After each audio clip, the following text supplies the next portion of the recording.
Good morning students, good morning to all. आप सभी के इस यूट्यूब चैनल पर आप सभी का स्वागत है। All of you are must welcome on this YouTube channel. मुझे उम्मीद है कि आप सब काफ़ी अच्छे होंगे, काफ़ी बेहतर होंगे और जहाँ भी होंगे सुरक्षित होंगे। तो आइए, आज की जो सेशन है, बहुत सारे बच्चों ने कहा हुआ था कि कॉम्पिटिटिव जो सेशन है उस सेशन को आप शुरू कर दीजिए, इसलिए मैंने सोचा कि कॉम्पिटिटिव सेशन को शुरू कर देना चाहिए। तो देखिए, किसी भी एग्ज़ाम की यदि आप तैयारी करते हैं बच्चों, तो सबसे इम्पॉर्टेंट जो चीज़ होता है उस एग्ज़ाम के सिलेबस के बारे में जानना बड़ा इम्पॉर्टेंट होता है। यदि उस एग्ज़ाम के सिलेबस के बारे में यदि आपको पता नहीं है तो फिर उस एग्ज़ाम की तैयारी आप बेहतर तरीके से नहीं कर सकते। जैसे मेरा ऐसा मानना है कि यदि किसी भी एग्ज़ाम की यदि आप बात करते हैं, if you want to talk about any exam, तो सबसे इम्पॉर्टेंट चीज़ क्या होता है बच्चों, तो उस एग्ज़ाम की सिलेबस को यदि आप समझ गए तो समझिए कि आपका जो 50% वर्क है, 50% जो काम है वहीं पर आपका कंप्लीट हो गया। बस पढ़ना सिर्फ आपको 50% रह जाता है। इसलिए मैं बार बार बच्चों से कहता हूँ कि किसी भी एग्ज़ाम की यदि आप तैयारी करते हैं तो सबसे इम्पॉर्टेंट चीज़ क्या है, तो उस एग्ज़ाम का सिलेबस आपको पता होना चाहिए। तो आइए, आज हम लोग डिस्कस करते हैं इस पूरे सिलेबस के बारे में। और मेरा ऐसा मानना है, यदि इस सिलेबस को अच्छी तरीके से यदि आप समझ गए तो वनडे एग्ज़ाम जिसमें जनरल इंग्लिश के क्वेश्चन पूछे जाते हैं, कोई भी वनडे जो एग्ज़ाम है वो उसको आप बड़े आराम से जो है क्रैक कर सकते हैं। तो आइए, इस क्लास की शुरुआत हम लोग करते हैं और मैं उम्मीद करता हूँ कि ये क्लास आप सभी को काफ़ी अच्छा लगेगा, काफ़ी बेहतर लगेगा। तो आइए, जैसे देखिए वहाँ ऊपर लिखा हुआ है कि how to prepare English for all competitive exams. ये जो सिलेबस है उन सारे बच्चों के लिए जो कॉम्पिटिटिव एग्ज़ाम की तैयारी कर रहे हैं और जिसमें जनरल इंग्लिश के क्वेश्चंस आपसे पूछे जाते हैं, तो उन सारे बच्चों के लिए क्रूशियल होगा।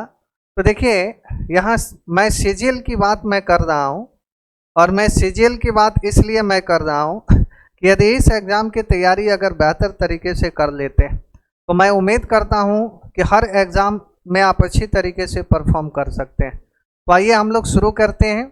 जैसे यहाँ देख सकते हैं, सब्जेक्ट तो आप देख ही रहे हैं, ये दरअसल इंग्लिश है। और यहाँ आप देख सकते हैं, अगर सीजीएल की बात करते हैं तो इसमें 2 पेपर ऐसा है जिसमें इंग्लिश आपका बड़ा कंपलसरी होता है। थर्ड पेपर की अगर हम बात करें जिसमें डिस्क्रिप्टिव है, उसमें आपको हिंदी और इंग्लिश में जो है चूज़ करना पड़ता है। यदि आप अपने आप को इंग्लिश में यदि कंफर्टेबल फील करते हैं तो आप इंग्लिश जो है चूज़ करेंगे और उसमें दरअसल आपको डिस्क्रिप्टिव लिखना पड़ता है। डिस्क्रिप्टिव का मतलब समझ रहे हैं, राइटिंग स्किल होना चाहिए बेहतर एकदम पे। उसमें आपको ऐसे वगैरह देंगे, लेटर राइटिंग लिखने के लिए देंगे। तो मैं फ़िलहाल अभी आपकी तीसरे फेजेस की मैं बातें नहीं करता हूँ, बल्कि इसमें 2 फेजेस की भी मैं बातें कर रहा हूँ। जैसे आप देख सकते हैं मेरे प्यारे, पहला जो इंग्लिश है, पीटी में भी जो है दरअसल आपका इंग्लिश होता है। पीटी जब देने के लिए जाइएगा तो उसमें आपको इंग्लिश आपको देना पड़ेगा।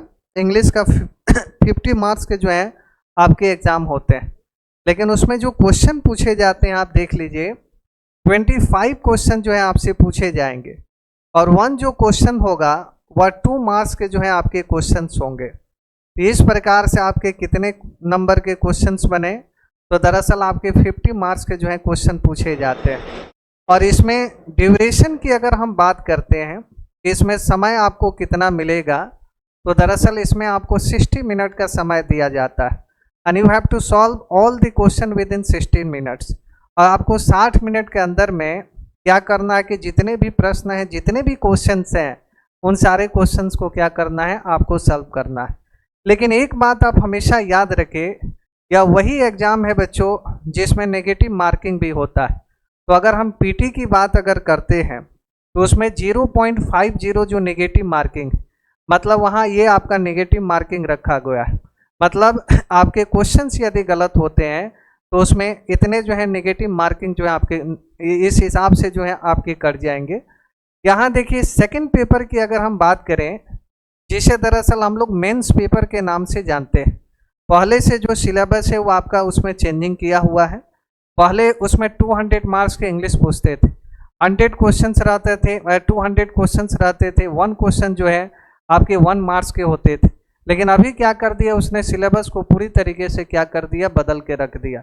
अब दरअसल आप आगे देखिए, इसमें मेंस में क्या है बच्चों, इसको ध्यान रखिए। उसने कहा कि हम 45 क्वेश्चंस आपको पूछेंगे, लेकिन 1 क्वेश्चंस की यदि हम बात करें तो दरअसल ये 3 मार्क्स का क्या है मेरे बच्चों, ये दरअसल आपका क्वेश्चंस रहेगा। तो इस प्रकार से मैक्सिमम जो है इंग्लिश के 135 मार्क्स के क्वेश्चन इसमें पूछे जाएंगे। इसमें उसने एक नया एडिशन किया कि जीके पोर्शन जो है इसमें पूछेगा, मतलब जीके से भी क्या रहेंगे आपके प्रश्न इसमें रहेंगे। तो दोनों कंबाइन करके इसमें जो है आपके 135 मार्क्स प्लस जीके वाला जो पर्सन है उसको मिलाकर इसमें जो है आपसे 200 मार्क्स के जो है क्वेश्चन पूछे जाते हैं, है ना। और इसमें अगर नेगेटिव की अगर हम बात करते हैं तो 1 जो है मैक्सिमम मार्क्स होता है, मतलब 1 नंबर जो है क्वेश्चंस वगैरह यदि आपका गलत होता है तो उसमें 1 मार्क्स जो है नेगेटिव के रूप में क्या हो जाएगा, वह दरअसल आपके 1 मार्क्स क्या कर लिए जाएंगे, वहाँ से कैंसिल कर लिए जाएंगे। आगे यदि हम बात करते हैं तो देखिए सबसे इम्पोर्टेंट चीज़ क्या है इसको समझना है। देखिए प्यारे, इसमें कंप्रीहेंशन भी जो है आपका पूछता है ना। कंप्रीहेंशन मेन हिस्सा है। कंप्रीहेंशन पर तभी आपकी कमांड हो सकती है जबकि आपके ग्रामर सेगमेंट जो है क्या हो, बेहतर हो। दूसरी बात क्या हो कि आपके रीडिंग स्किल जो है बेहतर होना चाहिए। बहुत सारे बच्चों का क्या होता है कि रीडिंग स्किल बेहतर ही नहीं होता, उससे काम आपका चलने वाला नहीं है। बट योर रीडिंग स्किल क्या होनी चाहिए, बेहतर होनी चाहिए। तो अगर आपका रीडिंग स्किल बेहतर है तो आप बड़े आराम से क्या कर सकते हैं, कंप्रीहेंशन वाले जो भी सवाल हैं उस कंप्रीहेंशन वाले सवाल को आप बड़ी आराम से क्या कर लेंगे, उसे दरअसल आप लोग सॉल्व कर लेंगे। जैसे इसमें देखिए एरर डिटेक्टिंग की भी बात करता है, यहाँ से भी जो है आपसे क्वेश्चन पूछे जाते हैं। और एक बात आप हमेशा याद रखिएगा, एरर डिटेक्टिंग की अगर हम बात करते हैं, ये क्वेश्चन आपसे तभी सॉल्व हो सकते हैं जब आपके ग्रामर पर पूरी तरीके से क्या हो, पकड़ हो। अगर ग्रामर पर अगर आपकी पकड़ नहीं है तो एरर डिटेक्टिंग का जो सवाल है उसे आप आराम से जो है सॉल्व नहीं कर पाइएगा। और दूसरी बात मैं बता दूं कि आजकल का जो आपका एग्ज़ाम है दरअसल ये पूरी तरीके से आपका कंसेप्चुअल कर दिया, और एग्जामिनर कहता है कि if your concept is clear your everything is clear. अगर आपका कंसेप्ट क्लियर है तभी जाकर आप सवाल को क्या कर सकते हैं, बड़े आराम से आप उसे सॉल्व कर सकते हैं। अगर आपका कंसेप्ट वगैरह क्लियर नहीं है तो सवाल को आप आसानी तरीके से क्या कर सकते हैं, हल नहीं कर सकते हैं। तो मैं बातें क्या कर रहा हूँ बच्चों, एरर डिटेक्टिंग के बारे में बात कर रहा हूँ। तो इसके लिए ग्रामर का जो है आपका पूरा नॉलेज होना चाहिए। ग्रामर वाले जो टॉपिक है यदि उसका नॉलेज आपके पास नहीं है बच्चों तो आप एरर डिटेक्टिंग में आप जो है फंस जाएंगे, वो आसानी तरीके से आपका सॉल्व नहीं हो पाएगा।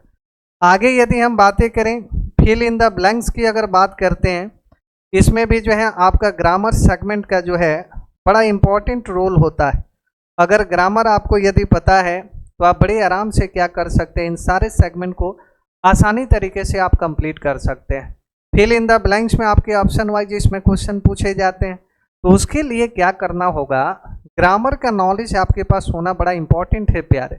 अगर ग्रामर का नॉलेज यदि आपके पास ना है तो फिर इन सारे सेगमेंट को आप अच्छी तरीके से आप कंप्लीट नहीं कर सकते। आगे देखिए उसने क्या रखा, उसने कहा कि सेंटेंस अरेंजमेंट, देखिए इसको, ये आपको इसमें PQRS के नाम से भी इसे हम लोग जानते हैं, ये सेंटेंस अरेंजमेंट। और एक बात हमेशा याद रखिएगा, सेंटेंस अरेंजमेंट की अगर हम बातें करते हैं तो उसके कुछ रूल्स होते हैं, ये ज़्यादा डिफिकल्ट या टॉप पार्ट नहीं होता है। इस पर मैं क्लासेस में लेकर आऊँगा। आज तो दरअसल सिलेबस की बातें मैं कर रहा हूँ। I am talking about your entire syllabus for CGL exam, इसलिए आज मैं इस पर विशेष कुछ नहीं कहूँगा, लेकिन इस पर मैं सिर्फ इतनी ही बातें कह सकता हूँ कि अगर आप सेंटेंस अरेंजमेंट की अगर बात करते हैं, इसके एकदम बिल्कुल बेसिक से रूल्स हैं, इसके उतने कोई हार्ड रूल्स भी आपके पास नहीं है। उस रूल्स को मैं यहाँ पढ़ाऊँगा और सेंटेंस अरेंजमेंट के आप देखेंगे कि बड़े आराम से क्या करेंगे, कोई भी क्वेश्चंस यदि आता है उस क्वेश्चंस को आप बड़े आराम से क्या कर लेंगे, सॉल्व कर लेंगे।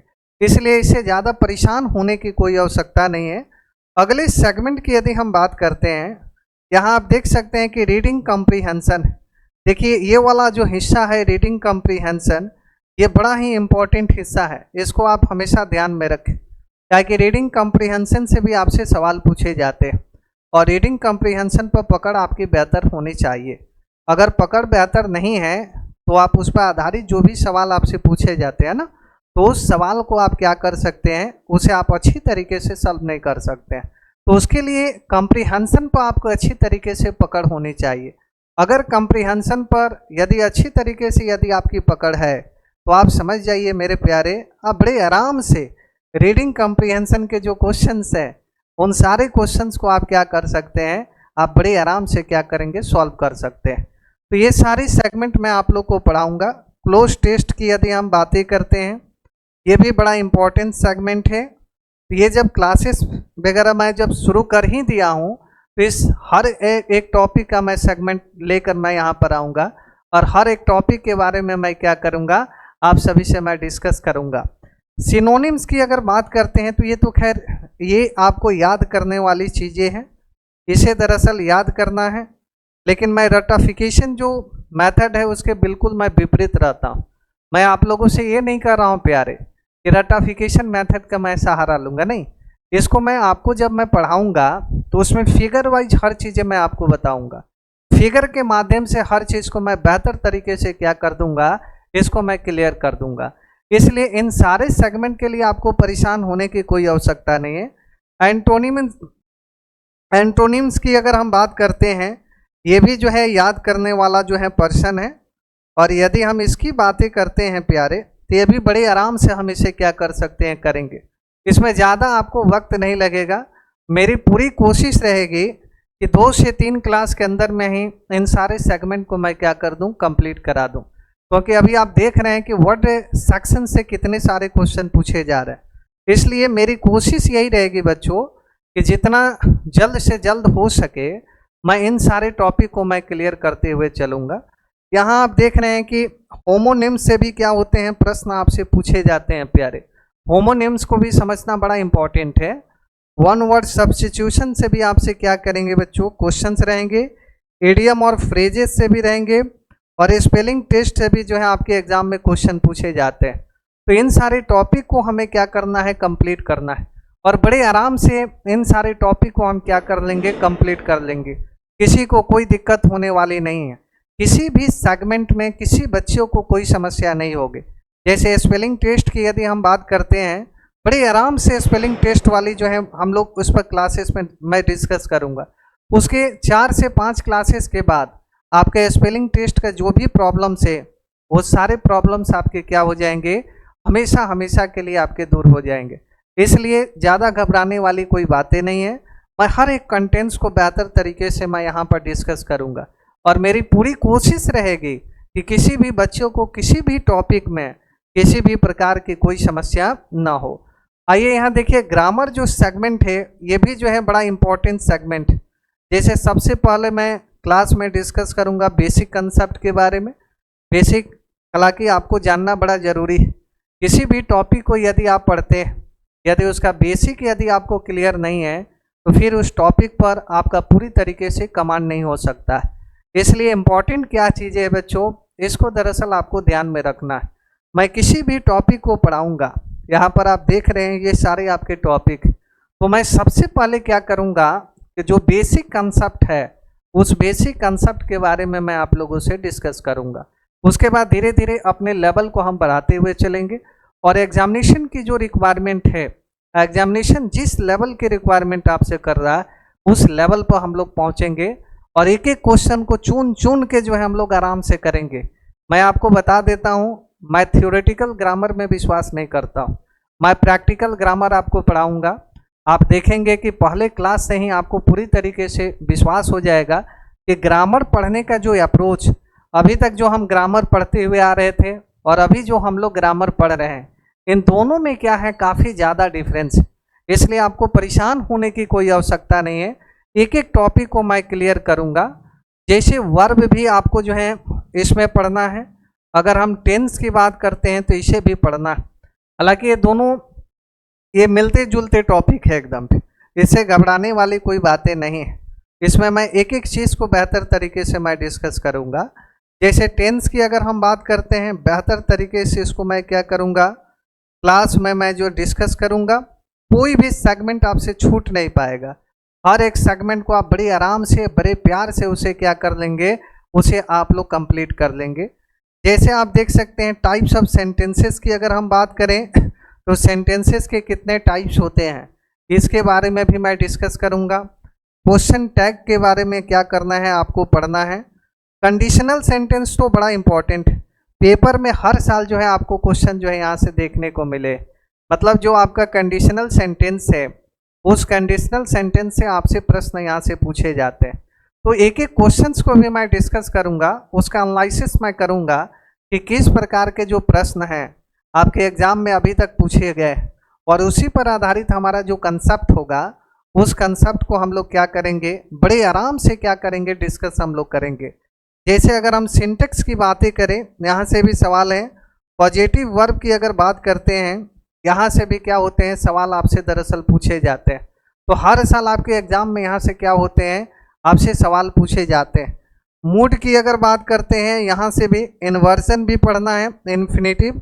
और फाइनली जो चैप्टर है, जैसे हम जेरंड की बात करते हैं, इन सारे सेगमेंट के बारे में मैं आप लोगों से बेहतर तरीके से हम डिस्कस करूँगा। एक एक टॉपिक को हम लोग आराम से क्या करेंगे, बड़े प्यार से उसे हम लोग पढ़ेंगे, और मैं उम्मीद करता हूं कि आप लोग को काफ़ी बेहतर लगेगा, क्योंकि मेरे क्लासेस में बच्चों को बोर फीलिंग नहीं होगी। जैसे जिस दिन मैं टॉपिक शुरू करूंगा, उसमें आप देखेंगे कि आपको कितना आनंद आ रहा है। किसी भी टॉपिक को यदि आपको पढ़ना है, उसे पढ़ने में आपको काफ़ी ज़्यादा आनंद आएगा। तो आइए अगले सेगमेंट की तरफ हम बढ़ते हैं। देखिए यहाँ पे पार्टिसिपल के बारे में भी हम लोगों को पढ़ना है। पैसिव वॉइस तो ये तो समझिए कि बड़ा इंपॉर्टेंट सेगमेंट। और ये देखिए, ये सारे जो टॉपिक हैं बड़े इंटरेस्टिंग टॉपिक, इन सारे टॉपिक के बारे में हमें क्या करना है, पढ़ना है। पैसिव वॉइस के भी कुछ रूल्स एंड रेगुलेशंस होते हैं, उसी रूल्स एंड रेगुलेशंस के माध्यम से हम लोग पढ़ेंगे। दूसरी बात, क्वेश्चन में जिस रूल्स एंड रेगुलेशन की डिमांड करता है, और हर साल वहाँ से जो क्वेश्चन आपसे पूछे जाते हैं, आपसे जो प्रश्न पूछे जाते हैं, मैं उन्हीं सारे रूल्स एंड रेगुलेशन के बारे में क्या करूंगा, आप सभी से मैं चर्चा करूंगा। और मैं पूरी उम्मीद के साथ कहता हूं कि आप सभी को ये काफ़ी अच्छा लगेगा। किसी भी बच्चे को कोई समस्या नहीं होने वाली है।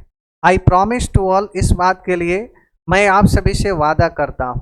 जैसे इसी में आप देख लीजिए, यहाँ क्या लिखा हुआ है, नरेशन से भी क्वेश्चंस होते हैं। नाउन भी बड़ा इंपॉर्टेंट सेगमेंट है, यहाँ से भी आपको सवाल पेपर में देखने को मिलेंगे। मिसलेनियस जो होता है, उसमें भी यहाँ से क्वेश्चंस जो है आपको देखने को मिल जाएंगे। प्रोनाउन से भी जो है आपको क्वेश्चंस मिलेंगे। प्रोनाउन से ये जब चैप्टर हम लोग पढ़ेंगे, तो हालांकि बड़ा इंपॉर्टेंट चैप्टर है, और बड़े आराम से हम क्या करेंगे, इसके बारे में हम लोग डिस्कस करेंगे। एडजेक्टिव के बारे में भी पढ़ना है, एडवर्ब के बारे में भी पढ़ना है, आर्टिकल पढ़ना है, डिटर्मिनर्स पढ़ना है, और पैरालेल्स में जो है एक नया चैप्टर एडिंग किया हुआ है। इन सारे चैप्टर के बारे में हम लोग क्या करेंगे, बड़े आराम से हम लोग क्या करेंगे, डिस्कस करेंगे, बड़े प्यार से हम लोग डिस्कस करेंगे। आगे यदि बात करें तो देख सकते हैं, फ्रेजल वर्ब से भी हम लोग क्या करेंगे, बहुत सारे क्वेश्चंस आपके एग्जाम में पूछे जाते हैं। इसलिए ये सेगमेंट जो है बड़ा इंपॉर्टेंट है, इसलिए इस सेगमेंट को कंप्लीट करना हमारे लिए बड़ा कंपलसरी हो जाता है। तो फ्रेजल जो वर्ब होता है, इसे मैं कहानी की तरह आपको पढ़ाऊँगा, और इस बात को याद रखिए कि जो स्टोरी के माध्यम से हम लोग करेंगे, वो चीज़ें हमेशा हमेशा के लिए हमारे दिमाग में क्या हो जाती है, सेट हो जाती है। इसलिए आपको मैं विजुअलाइज करके पढ़ाने की कोशिश करूँगा। हर चीज़ को मैं विजुअलाइज आप लोगों को मैं पढ़ाऊँगा, हर चीज़ को, कोई भी चीज़ आपसे छूटने वाली है नहीं, है ना। आगे देखिए, कंजंक्शन की अगर हम बात करते हैं, ये भी पढ़ना है। मॉडल्स भी आप सभी को पढ़ना है। एंड आइडेंटिफाई प्रेपोजिशन, यहाँ से तो सवाल आपके पूछे ही जाते हैं। और एक और इम्पॉर्टेंट सेगमेंट है जो कि आप देख रहे हैं, क्या है, पार्ट्स ऑफ स्पीच तो पढ़ना ही पढ़ना है, इसके बिना आपका काम नहीं चलने वाला है। और यदि हम ग्रामर की बात करते हैं, तो ग्रामर में दरअसल प्यारे पार्ट्स ऑफ स्पीच के बारे में पढ़ना बड़ा इंपॉर्टेंट होता है। एक एक चीज़ को हम लोग पढ़ेंगे एकदम। जैसे नाउन की बात करते हैं, प्रोनाउन की अगर हम बात करते हैं, ये सारे के सारे आपके पार्ट्स ऑफ स्पीच के अंतर्गत पढ़ना है। उसमें यदि हम बात करें तो सुपरफ्लूस जो होते हैं, इसके बारे में भी हमें डिस्कस करना है। स्पेलिंग टेस्ट से भी क्या होते हैं, आपके एग्जाम में क्वेश्चन पूछे जाते हैं। प्रोवर्ब्स ये तो याद करने वाला हो, और लीगल टर्म्स के बारे में भी हमें क्या करना है, डिस्कस करना है। तो ये सारे जो सिलेबस हैं इन सब को हम लोग कंप्लीट करेंगे।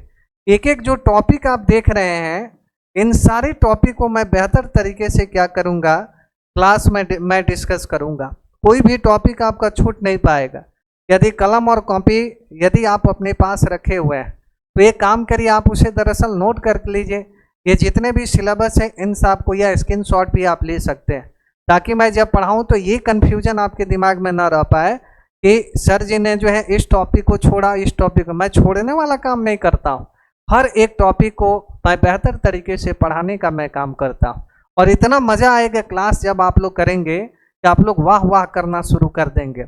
इसलिए मुझे उम्मीद है कि ये जितना भी सेगमेंट आप देख पा रहे हैं, ये सारे सेगमेंट आपके कंप्लीट हो गए होंगे, किसी भी बच्चे को कोई प्रॉब्लम नहीं होगा। आगे यदि हम बढ़ें तो आप देख सकते हैं यहीं तक है। ये टोटल आपके क्या थे, सिलेबस थे। और मैं उम्मीद करता हूं कि ये वीडियो आप सभी को काफ़ी अच्छा लगा होगा। और मैं बार बार बच्चों से कहता भी हूं, यदि सिलेबस यदि आपको अच्छा लगे तो एक काम आप जरूर कर दीजिएगा, आप लाइक शेयर और सब्सक्राइब कर दीजिएगा।